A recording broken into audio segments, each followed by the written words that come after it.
आप देख रहे हैं अल्फा डिफेंस हिंदी में आपका स्वागत है।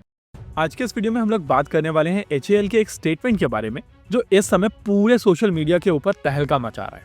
समझिए एग्जैक्टली हो क्या रहा है। पिछले कुछ समय से HAL के कई हेलीकॉप्टर्स क्रैश हुए हैं और क्रैश के बाद में इन हेलीकॉप्टर्स को ग्राउंड कर दिया गया है। यहाँ तक तो ठीक था, लेकिन मीडिया में एक सेगमेंट की तरफ से इन हेलीकॉप्टर्स को पूरी तरीके से बेकार बता दिया गया था। कई लोगों की तरफ से इन हेलीकॉप्टर्स के ऊपर डिजाइन फ्लॉ बता दिए गए हैं और कई वेटरन्स की तरफ से 20 साल पुरानी फोटोग्राफ्स निकालकर इन हेलीकॉप्टर्स के ऊपर डिग लिए गए। आप सभी को याद होगा किस तरीके से एयर चीफ मार्शल के स्टेटमेंट को ट्विस्ट किया गया था और वो जो फ्रेंडली बैंटर चल रहा था दो लोगों के बीच में जो एक दूसरे को बहुत अच्छे से जानते हैं, उसको पूरी तरीके से एक अलग नैरेटिव के साथ में प्रेजेंट किया गया था। इनफैक्ट हम लोगों को भी अप्रोच किया गया था कि केवल उस वीडियो को रीट्वीट करना है और उसके लिए एक स्पेसिफिक कंपनी पैसे देने के लिए तैयार थी। देखिए, ये केस तो भारत सरकार का भी है कि इस समय प्राइवेट सेक्टर कंपनीज की पार्टिसिपेशन को बढ़ाना है, लेकिन इस पॉइंट ऑफ टाइम पर भारत की प्राइवेट सेक्टर कंपनी उतनी मैच्योर नहीं हुई है जो ऐसे प्रोजेक्ट्स को अपने दम पर एग्जीक्यूट कर सके जो हेलीकॉप्टर्स या फाइटर जेट जितने कॉम्प्लेक्स हो। जब भी आप LCA तेजस या ALH ध्रुव जैसे प्रोजेक्ट्स को देखते हैं तो सामने से समझ में आता है कि HAL की तरफ से ये हेलीकॉप्टर्स या फाइटर जेट्स बनाए जा रहे हैं और आपका नीजक रिस्पांस होता है कि सरकारी कंपनी की तरफ से ये चीजें बनाई जा रही हैं, चीजें स्लो होंगी, चीजें सही तरीके से एग्जीक्यूट नहीं होंगी, पैसे ज्यादा लगेंगे, कोई अकाउंटेबिलिटी नहीं है, एक्सेट्रा एक्सेट्रा। लेकिन बहुत कम लोग ये चीज जानते हैं कि फाइनल असेंबली लाइन भले ही HAL की हो, लेकिन कंपोनेंट लेवल पर जितना भी काम होता आया है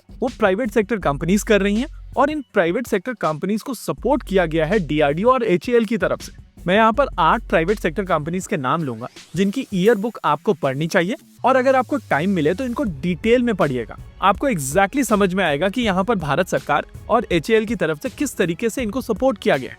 कंपनी का नाम है Dynamatic technology limited, Maini precision products private limited, Aequs aerospace, Bhargavi aerospace, alpha design and technologies, Rangsons aerospace private limited, Sika interplants, data patterns और अस्त्रा माइक्रोवेव। देखिए, ये बात सच है कि इस समय देश में केवल HAL इकलौती ऐसी कंपनी है जो हेलीकॉप्टर्स और फाइटर जेट्स बना पा रही है, लेकिन अनफॉर्चुनेटली गवर्नमेंट अंडरटेकिंग्स की कुछ परेशानियां हैं जिनको दूर नहीं किया जा सकता है। चीजों को बेहतर करने के लिए आपको ज्यादा से ज्यादा प्राइवेट कंपनीज को इन्वॉल्व करना पड़ेगा और इसका सबसे सही तरीका है जब देश में ALH या LCA जैसे एयरक्राफ्ट प्राइवेट सेक्टर से निकलना शुरू हो जाए।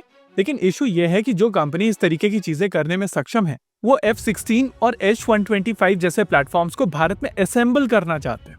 वैसे अगर आप इन कंपनी के लीडरशिप से जाकर बात करेंगे तो आपको समझ में आएगा कि वो भी नहीं चाहते हैं कि भारत में इस तरीके के प्लेटफॉर्म्स को असेंबल किया जाए।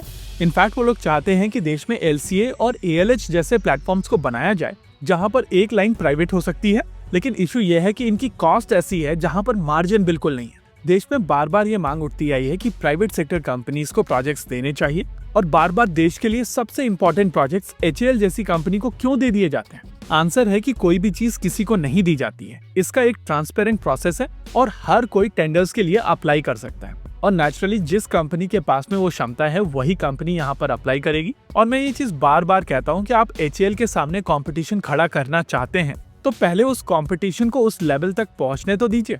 ये कैसा मोनोपोली किलर एटीट्यूड है कि ALH के सामने कंपटीशन खड़ा करना है तो हम लोग एयरबस H-125 को भारत में असेंबल करने लगे।